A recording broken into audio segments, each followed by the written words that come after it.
గౌరవనీయులు honourable chief minister Jaganmohan Reddy గారికి, వేదిక మీద ఉన్న మా ఆనరబుల్ మినిస్టర్ బొత్స సత్యనారాయణ గారికి, ఎమ్మెల్యే గారికి, వేదిక నిలిచిన పెద్దలందరికీ, ఇక్కడికి వచ్చేసిన సోదరి సోదరిమణులకి, ఫ్రెండ్స్కి, అధికారులకి అందరికీ నా నమస్కారం. ఈ రోజుని నాకు చాలా సంతోషం వేసింది. రెండు విషయాలు, ఒక్క నిమిషం, రెండు సంతోషం నాకు. ఎందుకంటే నేను ప్రపంచంలో చాలా ఎయిర్పోర్ట్లు కట్టాను, కానీ మా సొంత ఊరు రాజాం, ఇక్కడ మీకు అందరూ తెలుసు, ఎక్కడ నెల ఒక గంట. వైజాగ్ రెండో ఊరు. మరొకటి ఏంటంటే నా first airport Hyderabad airport Shri Rajasekhara Reddy గారు ఫౌండేషన్ వేశారు. మళ్ళీ ఆయనే సీఎంగా ఉంటూ ఇనాగరేట్ చేశారు.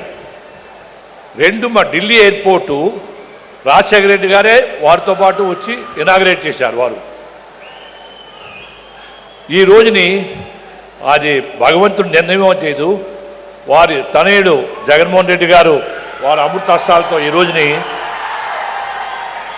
నాకు ఫౌండేషన్ వేయడం, అది రెండో సంతోషమైంది. నిజంగాను వారే దీన్ని మళ్ళీ ఇనాగరేట్ చేయాలని నేను భగవంతుడిని కోరుకుంటున్నాను. ఇది ఈరోజు నా 73 సంవత్సరాలు. This is the happiest day నాకు ఈ రోజుని.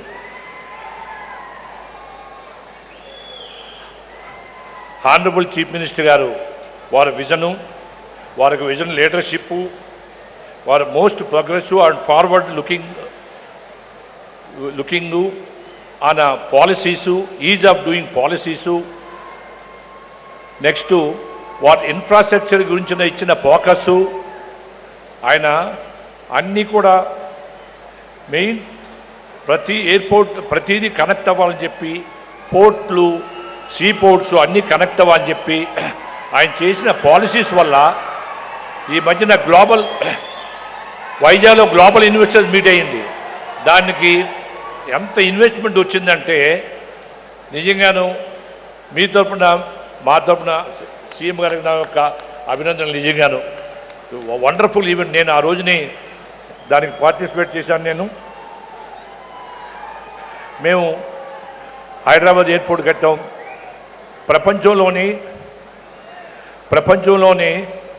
రెండు రకాల brown field airport, green field. అంటే రన్నింగ్ ఎయిర్పోర్ట్ని మళ్ళీ మనం ఆపరేట్ చేయడం వేరే. నెక్స్ట్ ఇలాగ green field airport Hyderabad, Goa ఈ మధ్యన ఓపెన్ చేసాం. నెక్స్ట్ భోగాపురం ఎయిర్పోర్ట్ చేస్తున్నాం. ప్రపంచంలో ఆల్మోస్ట్ ఇది 12వ ఎయిర్పోర్ట్ మాకు. ఇది దీన్ని ఎక్కడ మేము చేసినా కూడా మేము వరల్డ్ క్లాస్ స్టాండర్డ్ చేస్తాం. ఇది హైదరాబాద్ కూడా మేము ఫస్ట్ హైదరాబాద్ ఎయిర్పోర్ట్ చేసినప్పుడు 1999, 2000లో 7 ఎయిర్క్రాఫ్ట్లు ఉండేవి. ఈ రోజుని 500 ఎయిర్క్రాఫ్ట్లు ఉన్నాయి. హైదరాబాద్ ఎయిర్పోర్ట్ చేసిన టోటల్ తెలంగాణ స్టేట్ యొక్క ఎకానమీ మారిపోయింది. ఎయిర్పోర్ట్ వల్ల మొత్తం ఎకానమీ సేమ్ విధంగా ఆ విధంగా ఎలా కట్టామో హైదరాబాద్ భోగాపురం కూడా అదే వరల్డ్ క్లాస్ స్టాండర్డ్తో కట్టి దీన్ని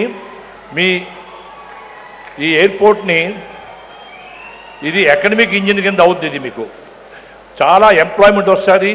నెక్స్ట్ ఇక్కడ మేము కార్గో ఎయిర్పోర్ట్ కూడా కార్గో కడుతున్నాం. దానికి కార్గో వల్ల రైతులకి నెక్స్ట్ ఫిషర్మెన్కి, నెక్స్ట్ ఫార్మా ఇండస్ట్రీస్కి అందరికీ ఎంతో ఉపయోగం ఎక్స్పోర్ట్ చేయడానికి. అటువంటి ఇక్కడున్న ఆంధ్ర యొక్క కల్చర్ చూసుకొని, మన సంస్కృతి చూసుకొని ఆ విధంగా మేము ఈ ఎయిర్పోర్ట్ని డిజైన్ చేసి దీన్ని 3 సంవత్సరాల్లో ఇది కనెక్ట్ చేస్తాం. 3 సంవత్సరాల్లో కన్స్ట్రక్ట్ చేసి ఆపరేట్ చేస్తాం. దీన్ని ఈ రోజుని మేము ఢిల్లీ ఎయిర్పోర్ట్ తీసుకున్నప్పుడు ప్రపంచంలో వర్స్ట్ ఎయిర్పోర్టు, టుడేజ్ నెంబర్ 1 ఎయిర్పోర్టు. ప్రపంచంలో అందరూ వచ్చి మీ హైదరాబాదు, ఢిల్లీ ఎయిర్పోర్ట్ చూడండి ఎలాగ రన్ చేస్తున్నాం అని అన్నారు. ఎలాగైతే ఎకనమిక్గా ఇంప్రూవ్ అయిందో ఢిల్లీ, హైదరాబాదు, సేమ్ వే ఇక్కడ కూడా చేయాలని, భోగాపురం చేయాలని. ఇప్పుడు ఈ రోజుని భగవంతుని ఇది వల్ల ఆ వర్షం కూడా భగవంతుడు మనకు దీవించి ఇప్పుడే వర్షం కూడా మనకు వచ్చిందంటే ఆశీర్వాదం కూడా మనకి ఉంది. ఆయన అమృతాస్త్రాలతో చేయడం దీనికి నిజంగాను మాకు చాలా ఎంతో సంతోషకరమైన విషయం ఇది. దానికి నేను ఆనరబుల్ సీఎం గారికి మా జీఎంఆర్ తరఫున నేను హామీ ఇస్తున్నాను. నెంబర్ 1 ఎయిర్పోర్ట్ కట్టి 36 months దానికి హెడ్ షెడ్యూల్ కూడా ఇచ్చేస్తాం. మీరే మళ్ళీ ఇనాగరేట్ చేయాలని కోరుకుంటున్నాను. నాకు అవకాశం ఇచ్చినందుకు చాలా థ్యాంక్స్. నమస్తే.